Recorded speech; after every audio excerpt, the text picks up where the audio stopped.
How to assemble your KeySmart. First, disassemble. Next, add your keys one side at a time. Make sure each side is close to the same height. If not, please add the provided spacers. If you'd like to attach the car fob, simply add the included loop ring. Tighten the screws to your preference and your KeySmart is ready. To add USB storage, simply add the provided spacer and USB drive. For additional room, expansion packs are available.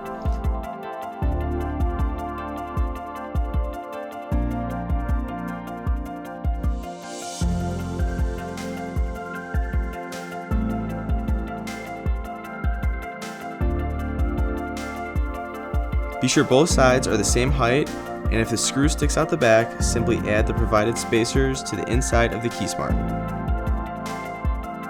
Spacers, loop rings, and thicker keys can all be added but will reduce the capacity of the KeySmart. Expansion packs are always recommended if unsure. We hope you enjoy your KeySmart.